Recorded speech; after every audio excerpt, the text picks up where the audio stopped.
We are through with the books of religious fiction, so we're moving into the third section of apocryphal books, which is the section on wisdom, the wisdom books of the Apocrypha. Religious fiction, we've covered that before in some of the actual history, like in Maccabees. We have covered that before. We're moving into the section on wisdom, and the first and the longest and the most important of the wisdom books even goes by that title, The Wisdom of Jesus, the son of Sirach.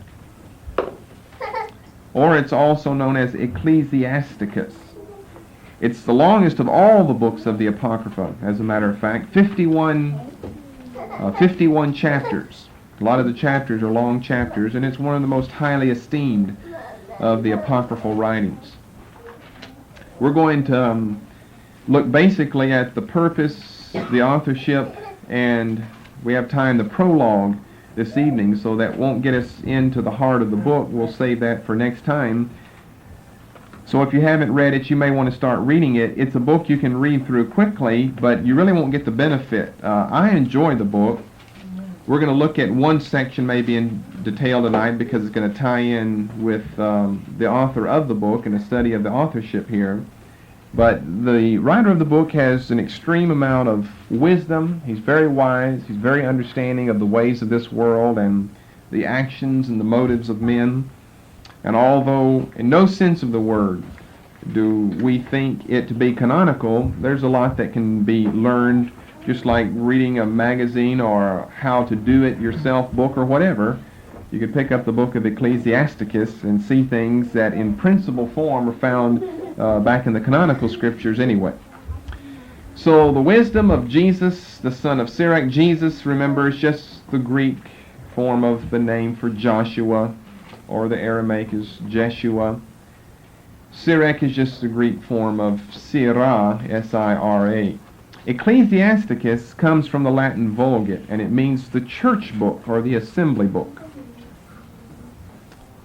And obviously it resembles very closely in the form of the name one of our books, Ecclesiastes. Ecclesiastes and Ecclesiasticus. So we'll start with the purpose of the book. The purpose of the book is to set forth the nature of true wisdom in all spiritual and practical areas.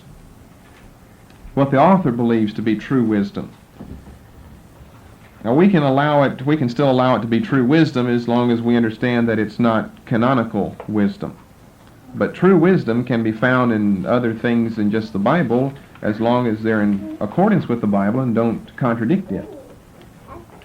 To set forth the nature of true wisdom in all spiritual and practical areas. The first chapter, the first verse. All wisdom is from the Lord. He just starts off about wisdom, and this resembles especially our book of Proverbs and its teaching on wisdom. Proverbs really more than Ecclesiastes. All wisdom is from the Lord. Wisdom is with him forever. Well, I think that's Proverbs 8. Who can count the sand of the sea, the drops of rain, or the days of unending time? Who can measure the height of the sky, the breadth of the earth, or the depth of the abyss? Wisdom was first of all created things.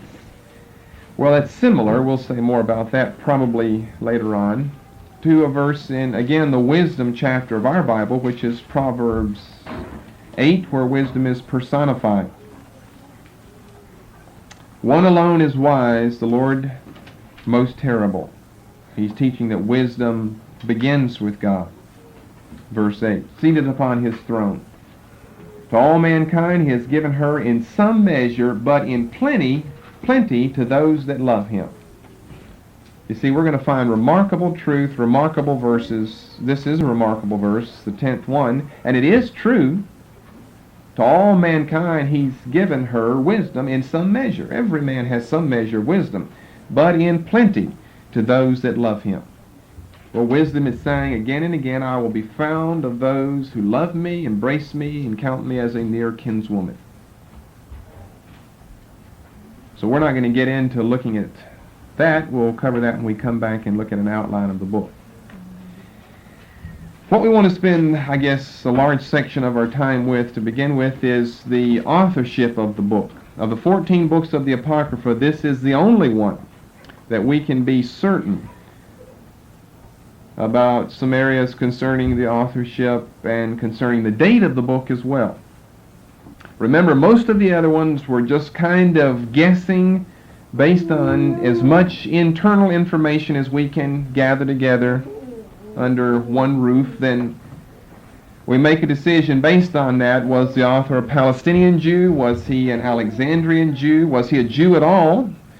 We've assumed that the Jews are writing the apocryphal books, and as you study them, you can see that they are. And what about the dates on most of those? Well, I think one of them we guessed, over a period of several hundred years. The author could have fit somewhere in this period. We're going to find definitely, down to the year, the date of the book of Ecclesiasticus. And since we can find that, it's interesting, and this is why really we put so many of the other books in this same time period, because since we can find an exact date of this, and we're going to be dating in the first 2 centuries BC, before Christ, it only makes sense that most of the other apocryphal books are going to come somewhere in that period of history as well. They're not going to come 400 AD, they're not going to come 350 BC. They're going to have to be somewhere in between those times, and since we can date this book, that's why we've had to put all of the others, a lot of the others we've guessed like 100 BC or 50 BC or right around the time of Christ or maybe 150 BC, somewhere in the first 2 centuries BC. So we're going to be able to find out some exact and some specific things about Ecclesiasticus. First of all, let's look at the author under authorship, and then we'll take a look at the date of the book. Now, on the others, we didn't know who wrote the book. Here, we know who wrote the book down to his name. His name is Jesus, or Joshua, or Jeshua, the wisdom of Jesus, the son of Sirach. The 3rd sentence in the prologue tells us that the author of the content of the book, chapter 1 through chapter 51, is Jesus, the son of Sirach. And if you take with that the 3rd sentence of the prologue, chapter 50 and verse 27, and a little bit of the end of this verse is questionable concerning which of the texts is reliable, but we're told here, you see back in the prologue, all we see is Jesus. Here we see Jesus, the son of Sirach. In this book I have written, Ecclesiasticus 50:27, lessons of good sense and understanding. I, Jesus, son of Sirach, of Jerusalem. Well, there's something else we have. He's a Palestinian Jew. And better than that, he's a Jew who lives in Jerusalem. Some of the others, remember, they could have been written by an Alexandrian Jew because of some of the philosophy and the theology stated in the book. But here he tells us, assuming that this is a reliable text here, assuming this is reliable, you've got a little more down in a footnote. That's some of the questionable material as well, adding on a grandfather to Jesus, Eliezer. But that's really not important as long as we know who the author is. And he just told us what? In the beginning of that verse, in this book I've written lessons of good sense, or we could say common sense and understanding. He's a very sagacious man who has deep, deep insight into the practical affairs of life. As a matter of fact, he may have even been of the class known as the scribes towards the end of the Old Testament period, dating back to the time of Ezra, because in chapter 38, verses 24 to the end of the chapter, he speaks very highly of this group of people. And because he speaks highly of them, some people have assumed that possibly he was a scribe himself. Now we're going to take the time to read this section, verses 24 to the end of the chapter 34 of chapter 38, to show you this is no dummy. unintelligent soul who's writing the book of Ecclesiasticus. He's extremely wise, knowledgeable. He's an excellent writer. Things make very good sense, very good understanding. We'll get to maybe questions of heresy or error or misconception in the book later on. It can't be a perfect book because it's not inspired by the Spirit of God.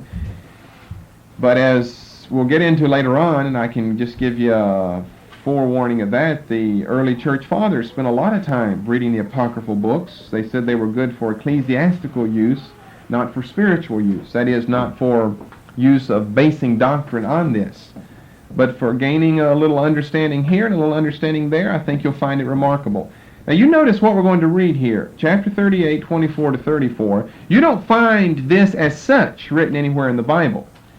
That is our Bible. Now certainly it's true. I mean, you can find it in germ form in the Bible, but nowhere in the Bible is this calling of the scribe and how he's different from people who have other, we could call secular, worldly jobs, vocations, tasks to do. How he's different, we don't find it spelled out like we do here.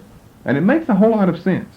Verse 24, a scholar's wisdom comes of ample leisure. Well, see, I know all these things are true here. You have to have leisure before you get wisdom. And he's going to say why. If a man is to be wise, he must be relieved of other tasks. Now, isn't that interesting?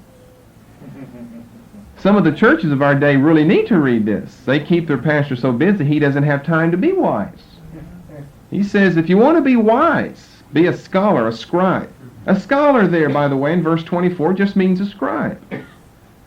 A scribe's wisdom comes of ample leisure. He's got to have time to sit down, recline, put his back against a tree, and either read, write, or meditate. If a man is to be wise, he must be relieved of other tasks. Well, you know that there's only so much you can learn as long as you've got other tasks that you're responsible for. How can a man become wise who guides the plow, whose pride is in wielding his goad, who is absorbed in the task of driving oxen, and talks only about cattle? He concentrates on plowing his furrows, and works late to give the heifers their fodder. So it is with every craftsman or designer who works by night as well as by day, such as those who make engravings on signets and patiently vary the design. They concentrate on making an exact representation. You ever done any working with your hands in wood or metal or stone or something? You can't just be dreaming about 101 things while you're doing that. You've got to be very, very patient working with your hands to make that design like you want it to appear. You can't be quoting Bible verses to yourself in your mind. Your mind's all caught up, he's saying. Someone who's not a scholar, their mind is all caught up in what they're doing out there. And sit up late to finish their tasks. Well, he said that twice now, I think. No, 3 times. That you've got to stay up late. You work way into the night sometimes to get your work complete. So it is with the smith sitting by his anvil. Now, have you found anything unscriptural in any of this yet? No. You can gain a lot of practical wisdom from reading a book like Ecclesiasticus, especially 38, 24 to 34. So it is with the smith sitting by his anvil, intent on his iron work. The smoke of the fire shrivels his flesh as he wrestles in the heat of the furnace. The hammer rings again and again in his ears, and his eyes are on the pattern he is copying. He concentrates on completing the task. We're back to task, task, task. And stays up late. Here we go again with having to stay up to finish your work, to give it a perfect finish. So it is with the potter sitting at his work, turning the wheel with his feet, always engrossed in the task of making up his tally, molds the clay with his arm, crouching forward to apply his strength. He concentrates on finishing the glazing and stays awake, that's about the 4th or 5th time, to clean out the furnace. Well, you might not always want to do that, but I think experience tells us all that when you've got some other job out there in the world, many times you stay late to finish your job.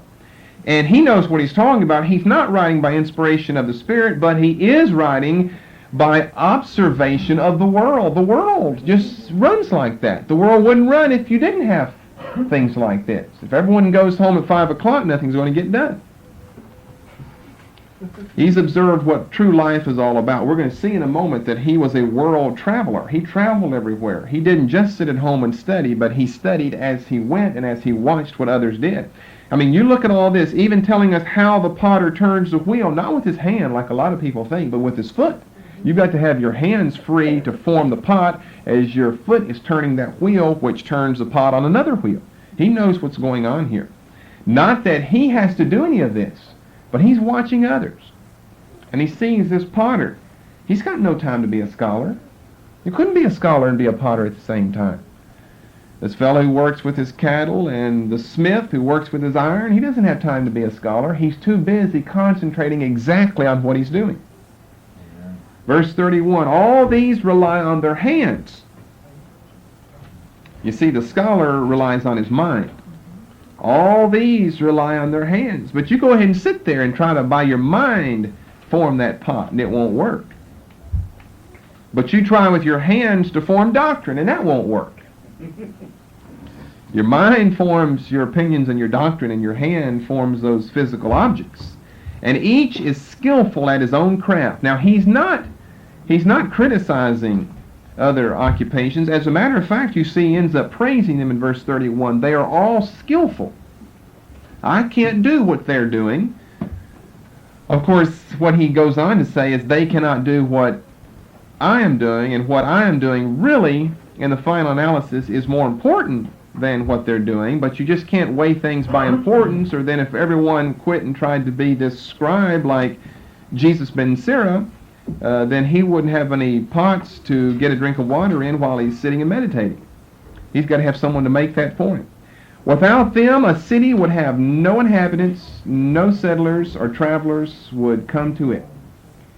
Now here's where he goes on to praise his own vocation. Or let's say for the moment, praise the vocation of the scholars and the scribes. We haven't proven yet that he is a scholar or scribe. We're just saying because of his wisdom, number one, and number two, because he has high praise for people of this profession, then the odds are in our favor to guess that he is a scribe or a scholar himself. And we'll look at another verse in a moment that proves that. We're just looking at preliminary chapter. Yet they are not in demand at public discussions. Well, Potter, give your opinion about this deep matter we're talking about over here. No, the Potter doesn't have an opinion about that.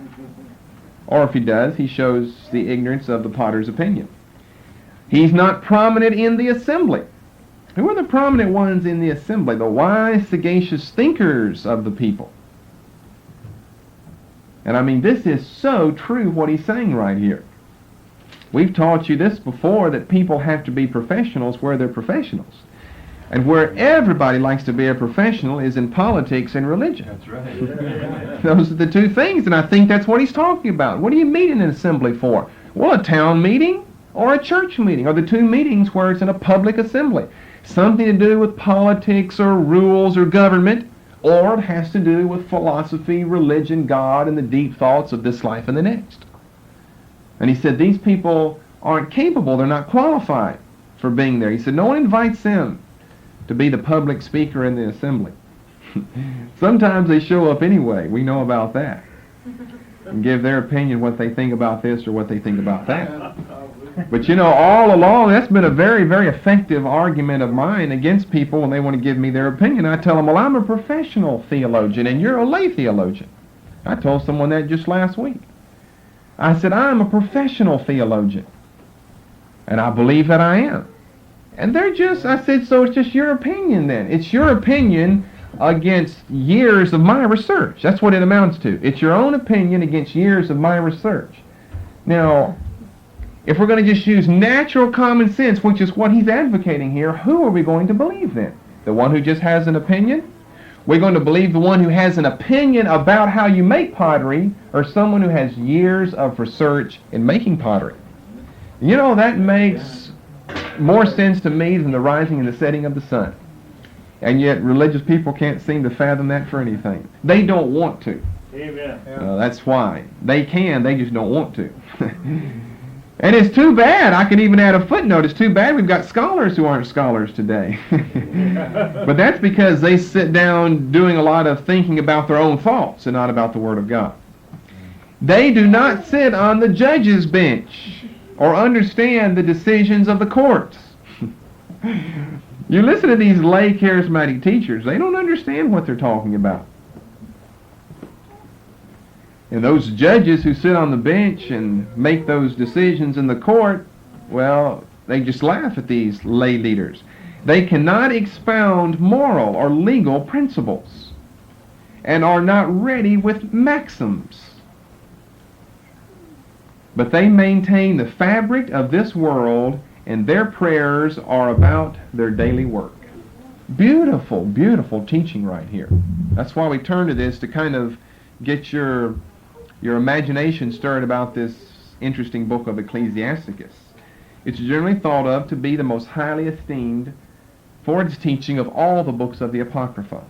When you look at that last verse, after he's first of all praised back in verse 32 those who have carnal vocations because the world wouldn't exist without them, then he goes on to show, but they don't have a place in the realm where we have a place, verse 33, but then he comes back to them, verse 34, but they maintain the fabric of the world, which shows he believes that God has ordained this twofold role. And isn't that taught right in Christianity? There is body ministry and there is fivefold ministry. Right. There's that type of ministry in the Old Testament. It's that type anywhere you go. You have to end up with something like that. You have to end up with the thinker and the worker in order to get the whole job done. So it's a beautiful, beautiful teaching. But let's look at a verse that proves that he is a part of this group that he's praising. That would be over in chapter 51, and we'll start with verse 23. We'll get the conclusion to the book now. Ecclesiasticus 51 and verse 23. And over in the New Testament, Paul is teaching these same things. He said, if you are some man's slave, he said, care not for it. He said, you can serve God being another man's slave. Come to me, you who need instruction, and lodge in my house of learning. Probably that's a technical name for an academy, a theological academy that he evidently was the head of, that again we find right over in the New Testament time. Paul met in someone's philosophical academy over in the 19th chapter of the book of Acts. He doesn't just mean house of my learning as a metaphor. You know, if you come to my house, since we're wise in our house, you can learn things in our house, but probably his house is a school as well. And he is a scribe or a scholar who instructs people in the ways of wisdom. Now, isn't this like the book of Proverbs, where like chapter 4 and verse 1 of the book of Proverbs, the writer would say, come unto me, you children, I'm your father, and I will teach you wisdom.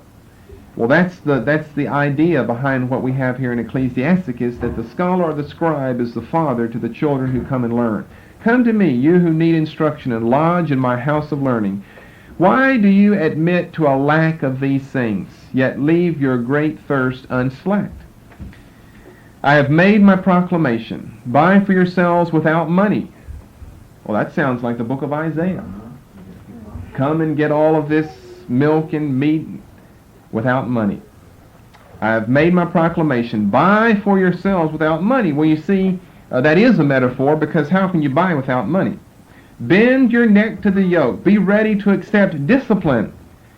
You need not go far to find it. You'll find it right here in my house, he said. See for yourselves how little were my labors compared with the great peace I have found. This book is remarkable to me. Every verse like this speaks to me. Our labor is so little compared to the benefit we get from our labor, the peace that we get from knowledge and from wisdom. Your labors are small compared to that. Now, don't start quoting this in your prophecies or something. It's not canonical scripture, but it contains tremendous practical wisdom. That if you deny this, you're denying what you experience every year of your life. We can say it that way. You know, people get real super spiritual and say, well, that's a book that's not true. Well, then your life is not true, because this book is simply a mirror of your life. Your share of instruction may cost you a large sum of silver, but it will bring you a large return in gold. Excellent writer. Would you have thought? I mean, you can see what he's saying, that gold is worth more than silver, but would we think to write like that? It's a tremendous writer. May you take delight in the Lord's mercy and never be ashamed of praising him. Do your duty in good time, and in his own time he will reward you. Well, I think that's found throughout the Bible as well. That if you sow, then in due time you will reap if you faint not. Do your duty in good time, and in his own time he will reward you. So the author we're on. He lives in Jerusalem. He is a scribe, a scholar of first rank. Now, before you go too far in your love for Jesus, son of Sirach, he also didn't believe all that Moses and the prophets taught. We'll see that later on.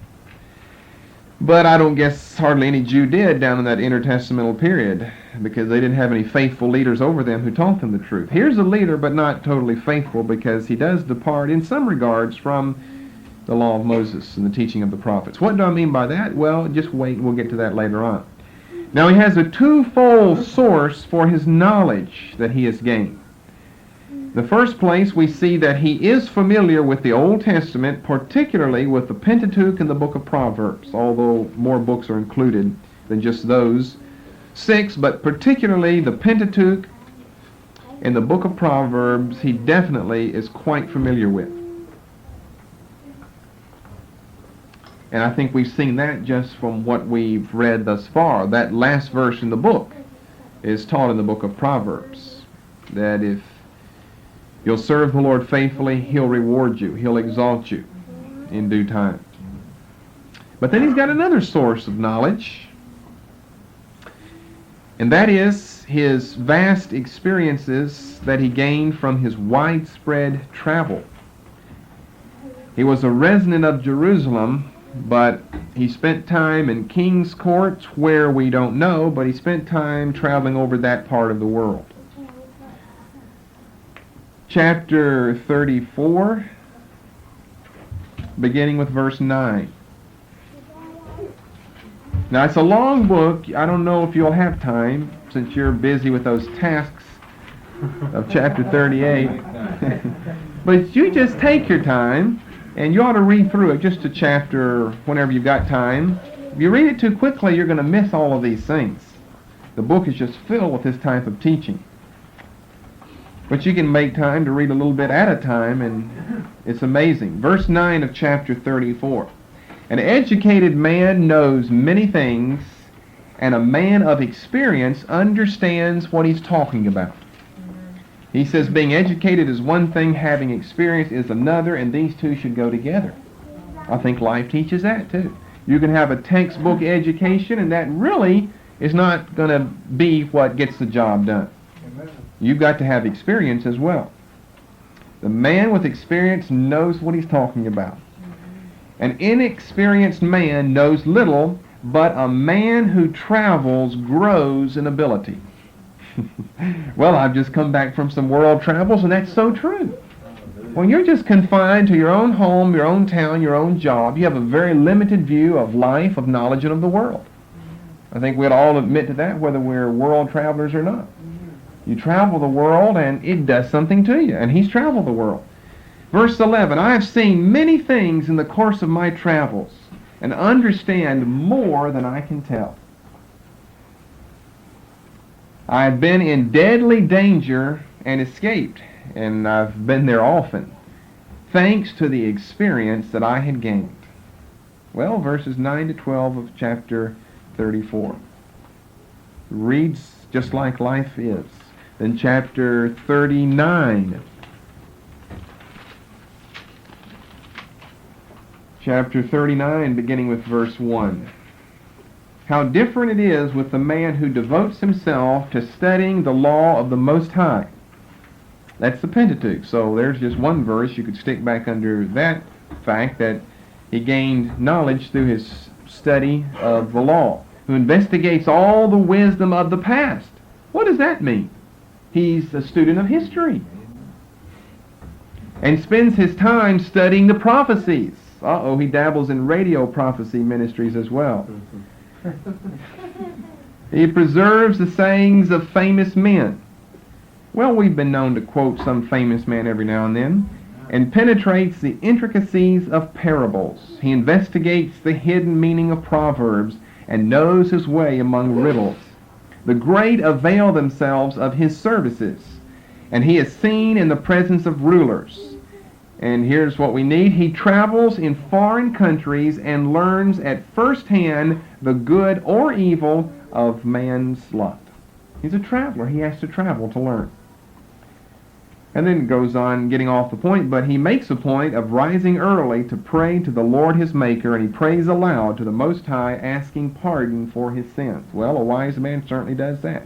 Jesus rose up a great while before day to pray to the Father in heaven.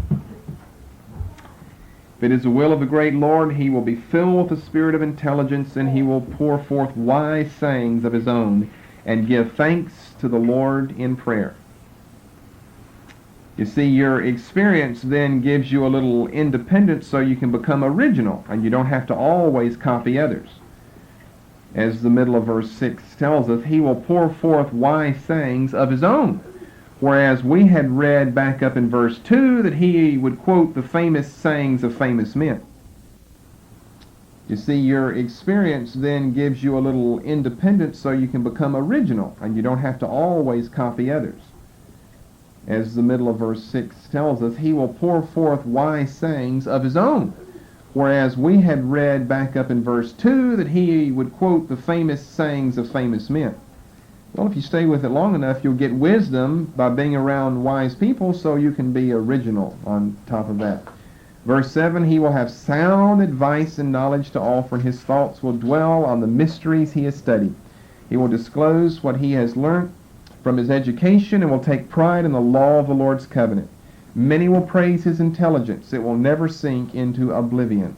The memory of him will not die, but will live on from generation to generation. Well, that of Jesus and Paul and Moses and Daniel and Martin Luther and John Calvin and all the rest of them have lived on from generation to generation. But who remembers the fools during Jesus' day? Well, the only way we remember them is because Jesus is always talking about them. We don't remember them for anything of their own, except that they're fools, the scribes and the Pharisees. No one remembers them.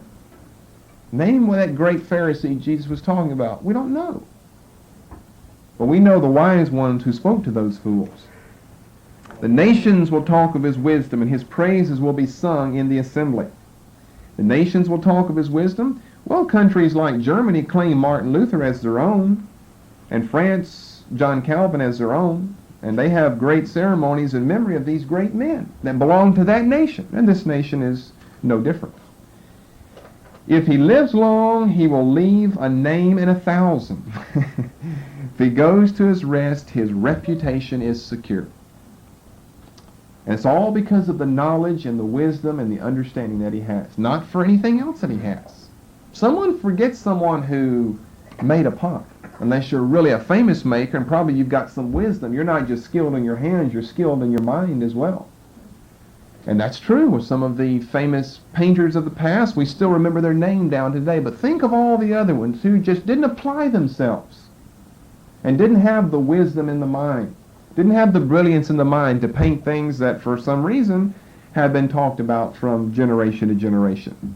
Then over in the last chapter again, chapter 51. Praise God.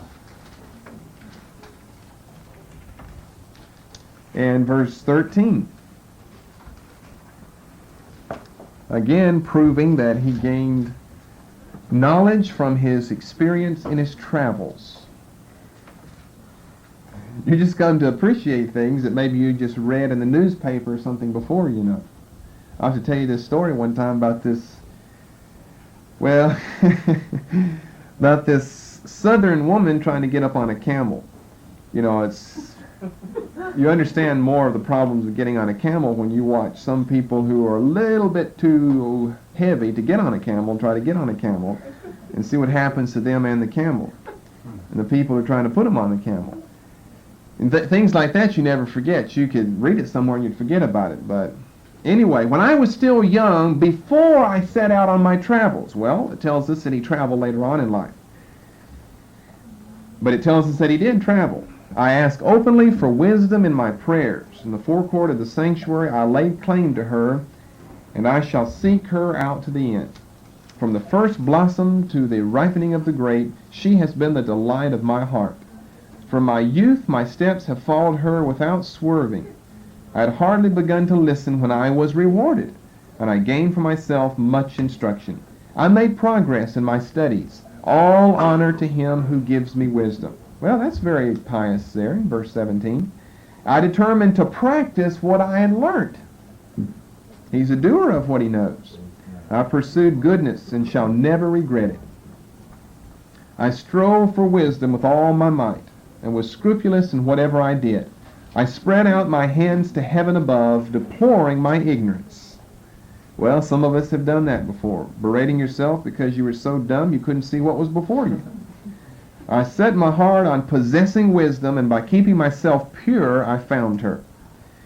With her I gained understanding from the first, therefore I shall never be at a loss. Because I passionately yearn to discover her, I won a noble prize. The Lord gave me eloquence as my reward, and with it I will praise him.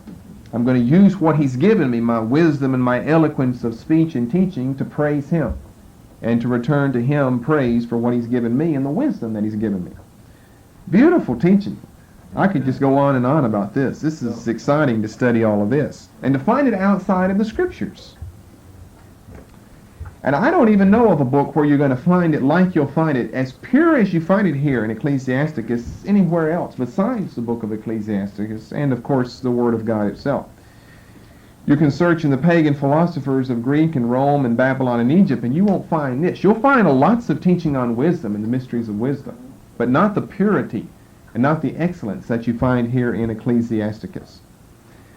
Another thing that we want to discuss about him concerns whether or not we can put him in the class of a Sadducee or a Pharisee. Now, back with 2 Maccabees and Tobit, this was a part of our discussion. We know that he's a religious author, a writer, a scribe. Was he a Pharisee or Sadducee? Well, in the first place, we see no doctrine of angels in the book, which would put him in the Sadducee camp. They didn't believe in angels or spirits. There's no doctrine of the resurrection.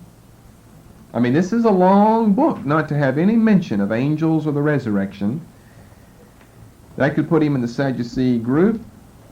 But also, there's no reference to the messianic hope or kingdom, which the Pharisees certainly believed in. The Sadducees believed in it as well.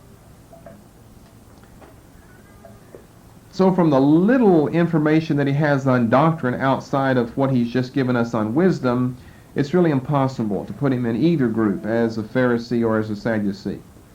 But it's safe to say that he definitely is a scribe and a scholar of first rank. It's very strange that he leaves out the name of Ezra in his long list over in chapters 44 through 49, where he lists famous men from Enoch all the way down to the time of Nehemiah. Goes through all those famous names, and one name that is conspicuously absent is the name of Ezra, the ready scribe in the law of Moses, the founder of the scribes, the greatest of the scribes of the Old Testament. Why? Well, no one really knows. It's not found in any of the versions, the text, the manuscripts, so it's not just an omission here in this family of texts that we have translated before us. It may be, this is just a guess, it may be that he was of some different religious school than was the scribe Ezra, and therefore to use Ezra's name would put him in the school of another group of people during his day that maybe he was opposed to, like the scribes and the Pharisees, or like the Pharisees and the Sadducees rather. But we don't know. It's just interesting that he leaves out the name of Ezra. We'll cover that section in 44 through 49 next week when we look at what he says about these famous men. Praises all these famous men who have come in the past, but he leaves out the name of Ezra. The book was originally written in Hebrew. Remember, a lot of the others, it's just guessing. Was it written in Hebrew? Was it written in Greek? Oh, we have Greek manuscripts today. Well, that doesn't prove anything. Are those translations of a Hebrew original? Well, we don't know. You can read them and try to determine, does this look like a translation? Sometimes that's reliable, sometimes that's not. For a short book, it'd hardly be reliable. You wouldn't have enough translation, enough words to go by. But the book itself tells us that the book is written in Hebrew. We've got various Hebrew manuscripts that exist today of Ecclesiasticus. One that was found in the Cairo Geniza that we talked about before in the Bib Lit class. And another one that was found in, if I remember correctly, the Qumran community. It was one of the parchments found in the Dead Sea Scrolls, in the caves where the Dead Sea Scrolls were discovered. So we've discussed a little bit of that earlier here in this class. But the book was written in Hebrew. This is a Greek translation of it. This is what the sub-author is purporting it to be. But we do have both Greek and Hebrew manuscripts that are extant. But you can go back and look up in your Bib Lit notes about the Cairo Geniza, and we may have even mentioned it back under the Qumran community, that manuscripts of Ecclesiasticus, at least parts of them were discovered then. Okay, the date of the book. You see, we got a lot of certain information about the author, and we're going to get some certain information about the date as well. We've got two passages in the book that lead us in the direction of ascertaining the date. First of all, in chapter 50 and verse 1. After going through 44 through 49, this long list of praising the famous Old Testament men from Enoch down to the time of Nehemiah, then the author of the book includes one post-biblical figure who was the high priest Simon, son of Oniah. Chapter 50 and verse 1. If you happen to have your chart between the Testaments, since we're talking about the intertestamental period here, we'll look and see, was there such an individual as a high priest by the name of Simon, the son of Onias.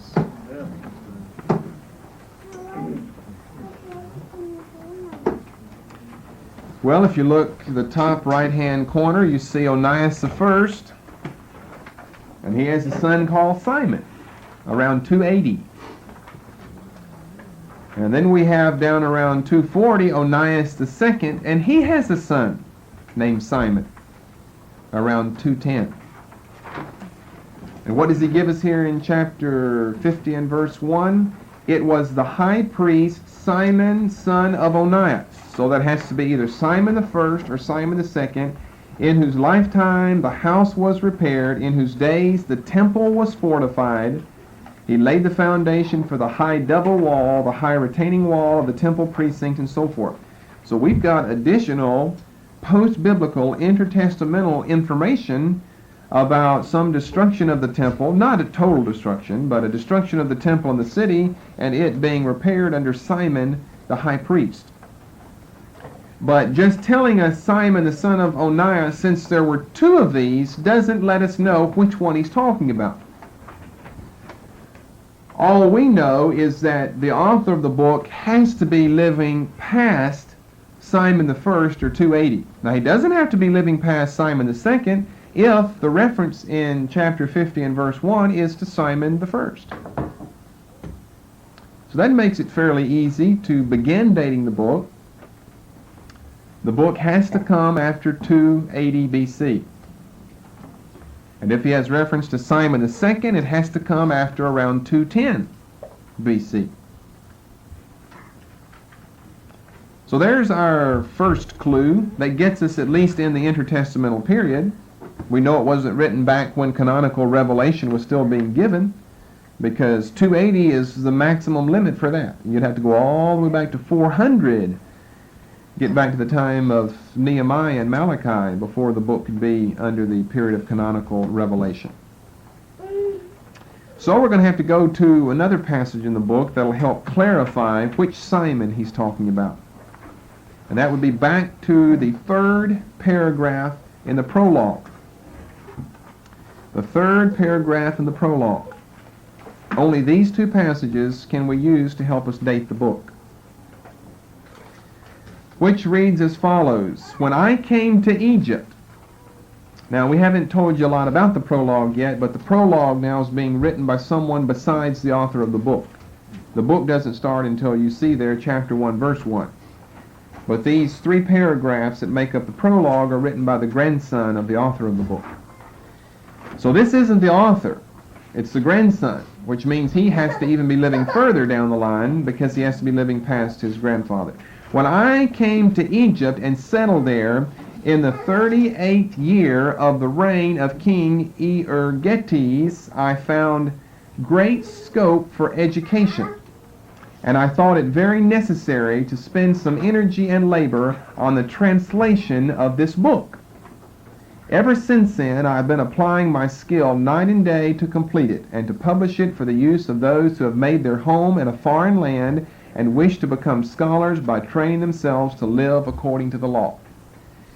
Now, I don't know if you're putting all the pieces of the puzzle together, but what did we just discuss in intertestamental period?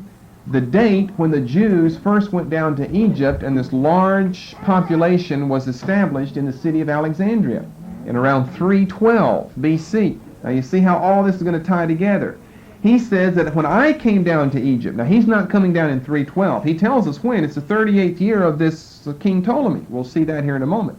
The 38th year of the reign of this king, he said, I found great scope for education. He goes on to say, I found it necessary to translate this book for those who, look at the very end of that, have made their home in a foreign land.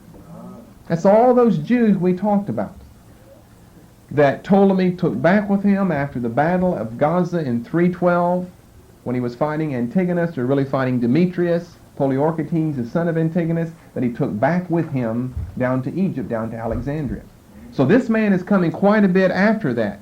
And we also said in that teaching that after the 100,000 were taken down against their will, many people voluntarily decided to move to Egypt because the climate, I don't mean the climate, but I mean the climate, the atmosphere. Well, not the atmosphere, the circumstances of the country. Amen. Those are metaphors I'm using. The circumstances of the country were better than they were in Israel at that time in Palestine.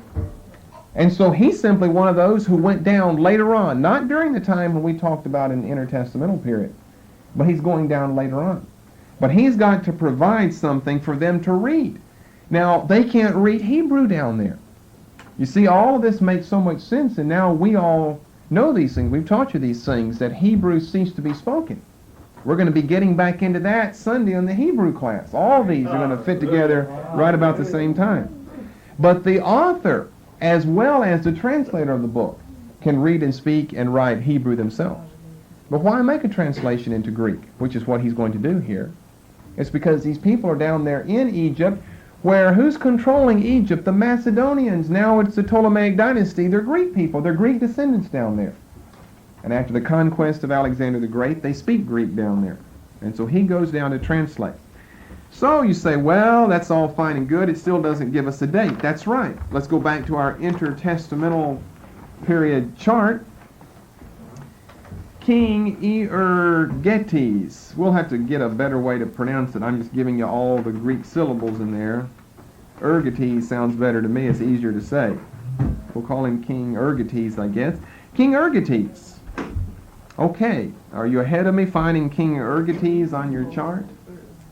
Okay, someone's already found Ptolemy III, but is that the only one? No. There were two Simons. The seventh.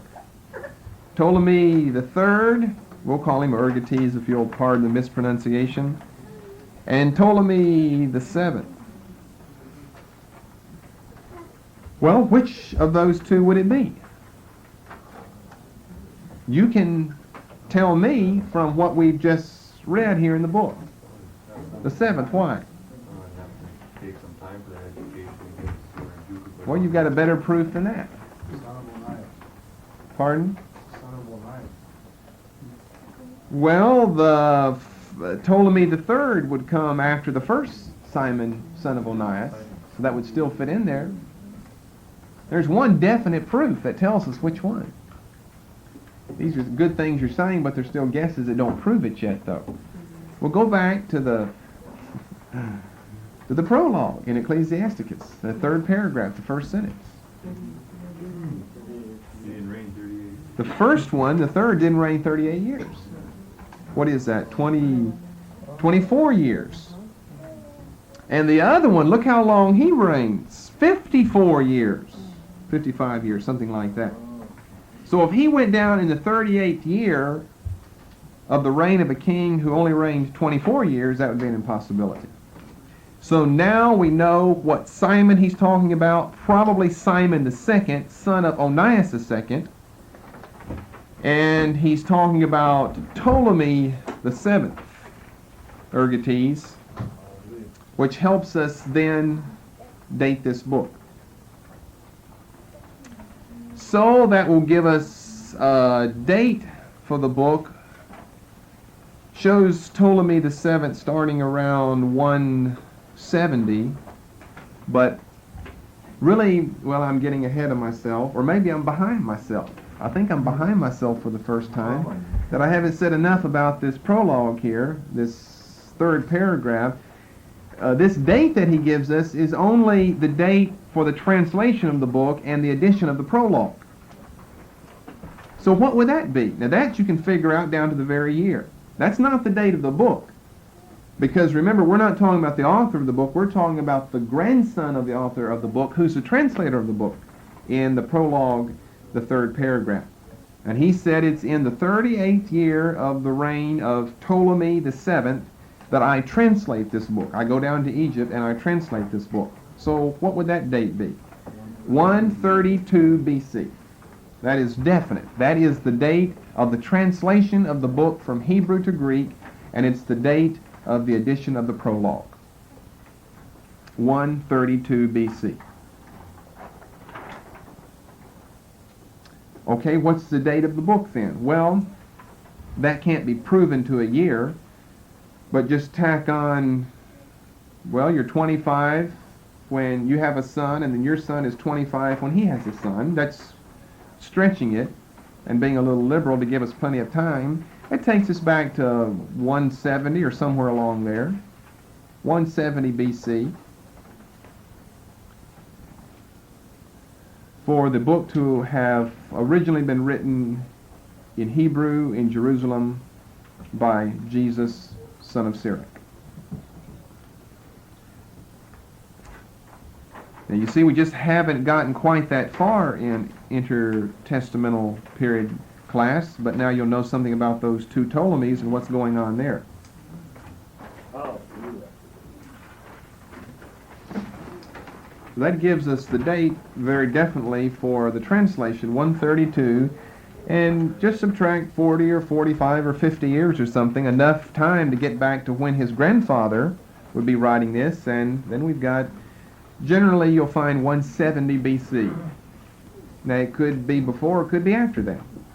But generally it's just a commonly accepted date of 170 BC for the date of the original composition of the book of Ecclesiasticus. Now there's something that we know definite. Finally, in all the Apocrypha we know something definite about the date and about the author. So 170, 180, 175, 185, whatever you want to pick out, but at least remember 132, and then you've put yourself on track for knowing something about the book. Well, we've got a few moments left. Let's just look at the prologue, and that will leave us with the study of the book proper later on. The prologue. Now this is very interesting because, as we said, we find the name of the author. We find a mention of the translator. By the way, we don't know the name of the translator, this grandson. We just know the name of his grandfather. We find the relation, or the relationship between the two, the author and the translator, the time it's translated. This prologue is very important because it's filled with interesting information. And we find the current division of the Old Testament canon. As a matter of fact, we find it several times here that we gave you before in Canonicity. A legacy of great value has come to us. This is written in 132 B.C. You have to get down to chapter 1 before it takes us back to 170 or 180. Through the law, the prophets, and the writings. There's that threefold division of the Old Testament canon. So my grandfather Jesus, who had applied himself industriously to the study of the law, the prophets, and the other writings of our ancestors, and so forth. Then skipping on down towards the end of the next paragraph, not only with this book, but with the law, the prophets, and the rest of the writings. We've given you these references before. 3 times in the prologue, we have reference to the threefold division of the Old Testament canon, which destroys the critical theory of the progression of canonization that tells us that the writings were not canonized until A.D. 100, after the discussions at the Council of Jamnia. Well, if they weren't considered canonical, we're way back 132 B.C., and these 3 divisions were the 3 recognized divisions of the Old Testament canon: the law, the prophets, and the writings. Which means that no, they weren't still wrestling whether they were going to include Ezekiel or Proverbs or some other book in. It was already in. We discussed all of that back in Canonicity, and we gave you the proofs for that. Now you can understand that more when you understand the time, the dating, and the authorship of Ecclesiasticus. But that old critical theory that says it was A.D. 100, they're 232 years too late. Because this writer says we already have the writings. We already have the writings. We're not waiting for them to be canonized, this progression of canonization.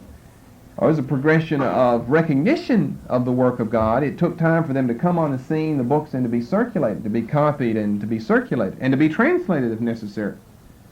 But not to be canonized. It possessed canonical authority and status as soon as it came from the pen of the author. And he has referenced 3 times to the writers, the writings here. So those were considered to be scripture during his time. And, again, notice that he's not putting his book in that collection. His book is outside the law, the prophets, and the writings. And according to Jesus and Paul's teaching in the New Testament, the scripture of the Jews was contained in the law, the prophets, and the writings. And so for Ecclesiasticus to mention that threefold division, we would know your book's not in that, which would prove your book is not canonical and your book is not inspired. Now there is a verse that we gave you before, over in chapter 50, verses 27 through 29. You may not remember all of these technicalities that I'm giving you now, but I remember giving all this to you before. Amen. Where some people say that of all the books in the Apocrypha, at least we have to give in to the fact that Ecclesiasticus speaks of its own inspiration. Remember, that was one of the tests of canonicity. They had to claim to be of divine authority. Well, does it? Well, we've looked at those verses before, verses 27 through 29.